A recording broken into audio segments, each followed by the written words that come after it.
Hello friends, I am Asma and welcome to my YouTube channel English Language and Literature। आप इस channel पे English language and literature दोनों की study कर सकते हैं। आज हम इस वीडियो में प्रोनाउन क्या होता है, सब्स्टिट्यूटिंग वर्ड के नाम से भी कहते हैं।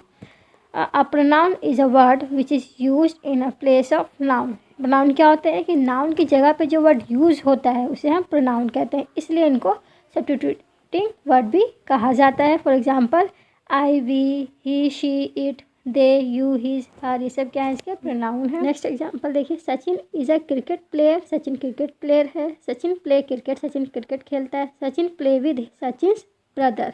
अब इसमें देखिए बार बार क्या आ रहा है, सचिन आ रहा है, जो सेंटेंस में वो क्या कर रहा है, पैराग्राफ को बोर कर दे रहा है, तो इसके लिए हम क्या करेंगे, प्रोनाउन यूज़ करेंगे। Sachin is a cricket player, यहाँ सचिन की जगह हम ही यूज़ करेंगे। He play cricket, he play with his brother. तो जब यहाँ पे ही और हिज का यूज़ हुआ है तो ये क्या हमने प्रोनाउन यूज़ कर दिया, इससे हमारा जो पैराग्राफ भी है वो भी काफ़ी सूटेबल हो गया है। हम बार बार एक ही नाम लेने से बोर होने से बच रहे हैं। यानी हम अब नेक्स्ट है kind of pronoun. There are 8 kind of pronoun, यानी मतलब प्रोनाउन कितने तरीके के होते हैं, प्रोनाउन 8 तरीके के हैं। पहला क्या है, personal pronoun. A pronoun which is used instead of the name of person is known as personal pronoun. जो प्रोनाउन किसी पर्सन के नेम की जगह पे यूज़ होता है उसे हम क्या कहते हैं, पर्सनल प्रोनाउन कहते हैं। For example I am sleeping, मैं सो रही हूँ। यहाँ पे मैं किसके लिए, किसी नाम, किसी पर्सन के लिए ही यूज है। यू आर स्लीपिंग, तुम सो रहे हो, तुम यानी तुम्हारा, यू का भी कोई नाम होगा। दे आर स्लीपिंग, वे सो रहे हैं, यानी जो लोग हैं वे, उनका भी कुछ नाम होगा, एक पर्सन ही है उनका नाम होगा। यानी इसका मतलब कि यहाँ पे जो लोग थे यानी जो पर्सन थे उनके नाम के अलावा हमने प्रोनाउन यूज़ करा है। आई यहाँ पे फर्स्ट पर्सन है, यानी मैं अपने बारे में बात करूँ। यू यानी तुम्हारे बारे में, यू यहाँ पे क्या है, सेकंड पर्सन है। दे यानी हम अपने और आपके अलावा किसी तीसरे के बारे में बात कर रहे हैं, तो ये क्या हमारा थर्ड पर्सन है। और हम इसके नोट देखते हैं। If 3 pronoun are use together in the same sentence they are arrange. 3 person के बारे में हमने पहले भी बात करी हुई है और भी हम इसमें हर एवरी सेंटेंस इंग्लिश में ये यूज़ होते हैं। इसमें क्या बताया गया है कि अगर एक ही सेंटेंस में तीनों पर्सन जो फर्स्ट सेकेंड थर्ड यूज हो रहे हैं तो उनको अरेंज किस तरह करना है, यानी सेकेंड पर्सन पहले आएगा, फिर थर्ड पर्सन आएगा एंड फिर फर्स्ट पर्सन आएगा। एग्जाम्पल से देखते हैं। You, he and I must help that poor man, यानी यू यानी सेकेंड पर्सन आप, ही यानी वह यानी थर्ड पर्सन हो गया, एंड आई और मैं फर्स्ट पर्सन। आप और वे और मैं उस गरीब आदमी की मदद करनी चाहिए। अब सेकेंड नोट देखते हैं। If your guilty has been admitted or something bad has been said then they arrange. अगर कोई हमने गिल्टी एडमिट करी है, मतलब कुछ हमने अपना गलत काम या कुछ गुनाह एडमिट किया है या कुछ ऐसा कहा है जो गलत हो, तो हम क्या अरेंज करेंगे, first person, third person and second person. Example से देखते हैं। I, he and you can never live together. मैं, वह और तुम, हम साथ साथ नहीं रह सकते। तो ये भी एक तरीके से नेगेटिव बात ही कही गई है। कुछ और एग्जाम्पल देखते हैं। I read a book, Ram give me a book, this is my book. ये 3 सेंटेंस हैं। आई रीड अ बुक, इसमें आई क्या हमने सब्जेक्टिव है, यानी करता यानी जो कर रहा है उसके बारे में बात करिए। Ram give me a book, Ram ने मुझे बुक दी, यानी मुझे बुक दी, यहाँ पे मैं ऑब्जेक्टिव के फॉर्म में हूँ। दिस इज़ माई बुक, ये मेरी किताब है, पॉजेसिव, यहाँ पे मेरा अधिकार है बुक पे। तो ये 3 तरीके से हमने इसको फॉर्मेट में हम यूज़ करते हैं प्रोनाउन को। नोट देखते हैं। If pronoun of possessive case is discrete from the noun by the verb then, अगर पॉजेसिव केस का जो प्रोनाउन है वो नाउन से अलग हो जाते हैं तो उन प्रोनाउन को माई को माइन में, अवर को अवर्स में, यूअर को यूअर्स में, हर को हर्स में, देयर को देयर्स में चेंज कर देते हैं। For example this is my book और दिस बुक इज़ माइन। इन दोनों सेंटेंस को देखिए, दोनों का मीनिंग सेम है। दिस इज़ माई बुक, यहाँ पे माई बुक, यहाँ पे माई यूज हुआ है, अदर पॉजेसिव प्रोनाउन यूज हुआ है। इसी सेंटेंस को हम नीचे देखते हैं। दिस बुक इज़ माइन, यहाँ पे जो बुक है यानी जो नाउन है उसको हमने इस यानी जो वर्ब है वो माइन को हमने इसको अलग कर दिया है, तो इसलिए हमने इसमें माई की जगह माइन यूज़ किया गया है। Next point, subjective pronoun is used ahead of it if introductive word is it. अगर हमारा इट यूज़ हो रहा है सेंटेंस में तो जो ऑब्जेक्टिव की जगह हम सब्जेक्टिव प्रोनाउन यूज़ करते हैं। For example, it is I, यहाँ पे आई क्या है, सब्जेक्टिव है, एंड इट इज़ दे, ये भी क्या है, सब्जेक्टिव है। वैसे तो इट इज़ मी या इट इज़ देम इस तरीके से यूज़ करते हैं। Various forms and function of the personal pronoun. इस टेबल में आप various functions of personal pronoun क्या फंक्शंस के बारे में सीखेंगे। इसमें फंक्शंस के साथ साथ ये जो फंक्शन हैं इनके क्या नंबर हैं, क्या जेंडर है, ये भी इनके बारे में भी आप सीखेंगे। पर्सन कितने तरीके के होते हैं, 3। फर्स्ट पर्सन, इसका मीनिंग होता है पर्सन स्पीकिंग, यानी जो बात करेगा, मतलब जो बताएगा, बोलने वाला का। Second person, person speaking to, यानी किससे कहा जा रहा है। फर्स्ट पर्सन कौन कह रहा है, सेकंड पर्सन किससे कहा जा रहा है, and third person person spoken about, यानी किसके बारे में कहा जा रहा है। फर्स्ट पर्सन में हमारे आते हैं आई एंड वी, और इनका अगर हम जेंडर देखें दोनों ही कॉमन है, मतलब मेल फीमेल दोनों के लिए यूज़ होंगे। अगर हम इनका नंबर देखें तो जो आई है वो क्या है, सिंगुलर है, और वी क्या है, प्लूरल है। सिंगुलर प्लूरल आप जानते हैं, सिंगुलर एक वचन, प्लूरल बहुवचन। अगर हम इसके फंक्शन देखें तो आई का ऑब्जेक्टिव क्या है, मी है, और पॉजेसिव क्या है, माई एंड माइन। इसी तरह वी को अगर हम देखें, इसका ऑब्जेक्टिव क्या है, अस है, और इसका पॉजेसिव क्या है, our and hours. Second person ये सिंगुलर के लिए भी यूज़ होता है और प्लूरल के लिए भी यूज़ होते में क्या क्या आ जाते हैं, यू आ जाता है। सेकंड यू हमारा क्या है, हमारा सेकंड पर्सन है, और ये क्या है, सिंगुलर भी है और प्लूरल भी है। और इसका अगर जेंडर देखें तो ये कॉमन है, यानी दोनों के लिए यूज़ होता है, मेल के लिए भी और फीमेल के लिए भी। और अगर इसका ऑब्जेक्टिव हम देखें वो क्या हो जाएगा, यू ही होता है। और अगर इसका पॉजेसिव फंक्शन देखेंगे तो वो क्या हो जाएगा, यू आर एंड यूअर्स हो जाता है। थर्ड हमारा थर्ड पर्सन है। थर्ड पर्सन में हमारे ही आ जाते हैं। ही क्या है, सिंगुलर है, नंबर इसका, और जेंडर इसका क्या है, मास्कुलिन, यानी ही किसके लिए यूज़ होता है, मेल के लिए यूज़ होता है। अगर हम इसका ऑब्जेक्टिव देखेंगे तो क्या हो जाएगा, हिम हो जाएगा, और पॉजेसिव क्या हो जाएगा, हिज हो जाएगा। इसी तरह थर्ड पर्सन में हमारा शी भी आता है। शी हम भी हमारा क्या सब्जेक्ट है, और ये किसके लिए यूज़ होता है, फीमेल। जेंडर का क्या है, फीमेल है, यानी ये फीमेल के लिए यूज़ होता है, और ये क्या है, सिंगुलर है। इसका ऑब्जेक्टिव क्या होता है, हर, और पॉजेसिव क्या है, हर एंड हर्स। थर्ड हमारा इट है, थर्ड पर्सन इट भी हमारा क्या है, थर्ड पर्सन है। ये भी क्या है, अगर इसका नंबर देखें सिंगुलर है, और ये न्यूट्रल है, मतलब ये ऑब्जेक्ट या एनिमल, मतलब ना ये फीमेल और मेल इन दोनों के लिए, मतलब कह सकते हैं एक तरह से ह्यूमन के लिए यूज़ नहीं किया जाता है। और इसका ऑब्जेक्ट क्या हो जाता है, अब इट ही रहता है, और इसका पॉजेसिव क्या हो जाता है, इट्स हो जाता है। और हमारा लास्ट है दे। दे भी हमारा थर्ड पर्सन है, और दे का नंबर क्या है, प्लूरल है, और इसका जेंडर क्या है, कॉमन है। ये भी दोनों के लिए यूज होता है, मेल के लिए भी और फीमेल के लिए भी। और अगर इसका हम ऑब्जेक्ट देखें तो क्या बन जाएगा, देम। अगर हम इसको ऑब्जेक्ट की तरह यूज़ करेंगे तो दे का देम हो जाएगा, और जब हम इसको पॉजेसिव फॉर्म में यूज़ करेंगे इसका फंक्शन तो क्या हो जाएगा, देयर एंड देयर्स। तो इस तरीके से ये टेबल काफ़ी इंपॉर्टेंट है। इसके अलावा हम रिफ्लेक्सिव प्रोनाउन, जिसे हम एम्फेटिक प्रोनाउन को भी कहा सकते हैं, लेकिन रिफ्लेक्सिव एम्फेटिक में ज़्यादा डिफरेंस नहीं है, थोड़ा डिफरेंस है, इसके बारे में हम आगे भी डिस्कस करेंगे। इसी तरह इसी जो सब्जेक्ट की हम टेबल देखते हैं, आई, जिसका हमारा रिफ्लेक्सिव फॉर्म क्या बनता है, माई सेल्फ। वी का आवर सेल्फ, और ये आवर सेल्फ यानी वी हमारा प्लूरल होता है, इसके लिए आवर सेल्फ। और यू का क्या हो जाएगा, your self and your self. You यानी अगर सिंगुलर के लिए यूज़ करेंगे तो योर सेल्फ, और प्लूरल के लिए यूज़ करेंगे योर सेल्फ। ही का हिम सेल्फ, सी का हर सेल्फ, इट का इट सेल्फ, और दे का देम सेल्फ। आगे हम रिफ्लेक्सिव प्रोनाउन के बारे में स्टडी करेंगे। रिफ्लेक्सिव प्रोनाउन, सेकंड प्रोनाउन हम रिफ्लेक्सिव प्रोनाउन के बारे में स्टडी करेंगे। Reflexive pronoun are word ending in self or selves that are used when the subject and object of sentence are same. Reflexive pronoun के ending किससे होती है, self या सेल्फ से। अगर सिंगुलर है तो सेल्फ, और प्लूरल है तो सेल्फ से होती है। और ये किस तरह यूज होते हैं, जब सब्जेक्ट और ऑब्जेक्ट सेंटेंस में सेम ही हो। जब सेंटेंस में सिंगुलर हो प्रोनाउन तो हम प्रोनाउन के साथ सेल्फ यूज़ करते हैं, और जब प्रोनाउन प्लूरल हो तो हम प्रोनाउन के साथ सेल्फ यूज़ करते हैं। For example I hurt myself, यानी मैंने खुद को हर्ट किया, यानी आई और माई सेल्फ दोनों ही क्या है, सेम है। वी हाइड आवर सेल्फ, हमने अपने आप को क्या करा है, छिपा लिया है। You can go home your self, तुम घर जा सकते हो, खुद अपने आप जा सकते हो, यानी यू और योर सेल्फ ये भी क्या है, सेम है। तो यहाँ पे ऑब्जेक्ट और सब्जेक्ट सेम है, इसीलिए इन्हें रिफ्लेक्सिव प्रोनाउन कहा जाता है।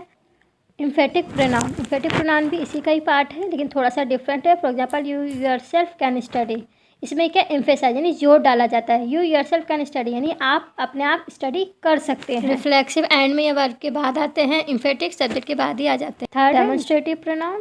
डेमोन्स्ट्रेटिव प्रोनाउन के दो पार्ट हैं, डेफिनेट और इनडेफिनेट, और डेमोन्स्ट्रेटिव प्रोनाउन को हम डेफिनेट प्रोनाउन के भी कहते हैं।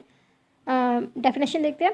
Pronouns use to point out the object to which they refer are called demonstrative pronoun, मतलब ये ऑब्जेक्ट को पॉइंट आउट करते हैं कि किसे रेफ़र करता है। इसके बारे में भी हम देखते हैं। इसके 4 तरीके के हमारे ये डेमोन्स्ट्रेटिव प्रोनाउन आते हैं, this and that, these and those. Singular हमारे दिस एंड दैट हैं, जो नियर यानी पास के लिए दिस और फार यानी दूर के लिए दैट यूज़ होता है। प्लूरल हमारे दिस यानी पास के लिए दिस एंड दूर फार के लिए दोज का यूज़ करते हैं। एग्जाम्पल देखते हैं। दिस इज़ माई केक, ये मेरा केक है, ये एक ही केक है और पास में ही है, इसलिए हमने दिस का यूज़ करा है। सेकेंड एग्जाम्पल देखते हैं। That is your school, that यानी वो यानी एक ही सिंगुलर एक ही स्कूल है और दूर भी है, इसलिए हमने दैट का यूज़ करा है। दीज आर आइसक्रीम, या आइसक्रीम क्या है, प्लूरल है यानी 2 से ज़्यादा हैं और पास में भी, इसलिए हमने इसमें दीज का यूज़ करा हुआ है। दोज आर ट्रीज़, ट्रीज़ ये भी क्या है, प्लूरल है और ये क्या है, दूर है, इसलिए हमने इसमें दोज का यूज़ करा हुआ है। इसी फोर्थ है indefinite pronoun. All pronouns which refer to person और things in a general way and do not refer to any particular person or thing are called indefinite pronoun, such as one, none, some, many, somebody, anybody, nobody, other, all, few, etc. जितने भी हमारे pronoun हैं किसी general वे में, मतलब कोई fix number या कोई फिक्स काउंटिंग इनकी नहीं है, वो किसी भी चीज़ या किसी भी पर्टिकुलर पर्सन के लिए किसी भी मतलब यूज़ हो सकते हैं। मतलब हम कोई इनका वन एक कोई भी हो सकता है, नॉन कोई भी नहीं, सम कोई, मैनी बहुत, समबडी कोई, एनीबडी क्या कोई, नोबडी कोई भी नहीं, अदर दूसरे, ऑल यानी सारे, फ्यू यानी कुछ। तो इस तरीके से वर्ड ये यूज़ किए जाते हैं। For example non wept on her death, यानी उसके डेथ पे कोई भी नहीं रोया। सेकंड एग्जांपल है नेवर अब्यूज़ अदर्स, यानी दूसरों को अब्यूज़ यानी गाली नहीं देनी चाहिए, बुरा नहीं कहना चाहिए, कभी भी नहीं कहना चाहिए। थर्ड है somebody has stolen my purse, यानी किसी ने मेरी पर्स क्या है, चुरा ली है। फोर्थ है many of them were Indians, यानी बहुत सारे उसमें क्या थे, इंडियंस थे। Few will be in the election, कुछ लोग इलेक्शन जीत जाएंगे। सिक्स है one should do once duty. एक सिक्स हम एग्जाम्पल देखते हैं। One should do once duty, यहाँ पे वन क्या है, हमने सब्जेक्ट की तरह यूज़ करा है, तो इसको वंस ही हमने इसका पॉजेसिव फॉर्म में यूज़ किया हुआ है। फिफ्थ है interrogative pronoun. Interrogative pronoun questioning के लिए यूज़ होते हैं। Interrogative pronoun is use for asking question, इसके लिए यूज़ किए जाते हैं आस्किंग क्वेश्चन यानी क्वेश्चन करने के लिए। सच एज हु मतलब कौन, हुज मतलब किसका, हुम मतलब किसे, व्हाट मतलब क्या, विच माने कौन सा। और इनके अलग अलग फंक्शन भी हैं, जैसे हु, हुज और हुम, ये तीनों किसके लिए यूज होते हैं, पर्सन्स यानी ह्यूमन के लिए यूज होते हैं। इसमें से हु क्या है, हमारा सब्जेक्ट है, हुज क्या है, पॉजेसिव है, और हुम क्या है, ऑब्जेक्ट है। इसी तरह व्हाट और विच, ये दोनों क्या है, ये सब्जेक्ट भी हैं के लिए भी यूज होते हैं और ऑब्जेक्ट के लिए भी यूज होते हैं। इसमें से व्हाट किसके लिए यूज होता है, थिंग के लिए। विच पर्सन और थिंग दोनों के लिए यूज होता है। इसके अलावा विच किसके लिए शो, टू शो सिलेक्शन, यानी जब हम कोई बात सिलेक्शन की कर रहे हो तब हम विच का यूज़ करते हैं। For example who teach you English, आपको इंग्लिश कौन पढ़ाता है। हुज बुक इज़ दिस, ये बुक किसकी है। हुम डू यू लव, तुम्हें कौन प्यार करता है। व्हाट आर यू डूइंग, आप क्या कर रहे हैं। विच इज़ योर पेन, मतलब कौन सा पेन है, मतलब इसमें से आपको सेलेक्ट करना है कि पेन कौन सा है। इसमें कुछ नोट भी है। Noun should not come after interrogative pronoun, otherwise it become adjective. Noun जो है वो कभी भी इंटेरोगेटिव प्रोनाउन के बाद नहीं आते। अगर आएंगे तो क्या बन जाते हैं, एडजेक्टिव बन जाते हैं। फॉर एग्जांपल कहते हैं which book do you like, which के बाद ही हमने अगर इसमें नाउन लगा देंगे तो ये क्या बन गया है, एडजेक्टिव बन गया है।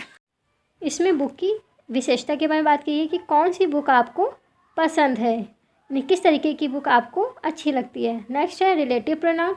अ रिलेटिव प्रोनाउन रेफर और relates to some noun going before which called antecedent. Antecedent किसे कहते हैं कि एक सेंटेंस में जिस नाउन के बारे में पहले बात की गई है उसे हम एंटेसिडेंट कहते हैं, और उससे रेफर या उससे रिलेट कोई बात कही गई होती है तो उसे हम रिलेटिव प्रोनाउन कहते हैं। Who relate to person, who subject के लिए यूज होता है और पर्सन को रिलेट करता है। फॉर एग्जाम्पल इसको देखते हैं, I know the boy who broke this chair, मैं उस लड़के को जानता हूँ जिसने इस चेयर को तोड़ा है, यानी जो लड़का है वो पर्सन, उसमें हमने पहले ही बात कही गई है। और हु जो है उसी लड़के के बारे में ही दर्शा रहा है। हुम रिलेट टू पर्सन, ये भी पर्सन को रिलेट करता है लेकिन ये ऑब्जेक्ट की तरह यूज होता है। The man who I met in the street, आदमी जिसे मैं गली में मिला था, यानी वो आदमी, जो आदमी के बारे में पहला सेंटेंस से बात हो रही है उसे मैं मिला था, यानी उसी को ही वो रिलेट कर रहा है। Whose refer to position, position को रिलेट करता है। This is the school whose result is above 90%, यही स्कूल है जिसका रिजल्ट क्या है, 90% है, यानी स्कूल के बारे में बात कर रही है जिसका भी स्कूल के रिलेट ही कर रहा है, 90% रिजल्ट है। विच रिलेट टू एनिमल और थिंग, यानी एनिमल और थिंग को रिलेट करता है। एग्जाम्पल देखिए, this is the only book which I have not read, यही एक बुक है जो मैंने नहीं पढ़ी है। Why refer to reason, reason को रिलेट करता है।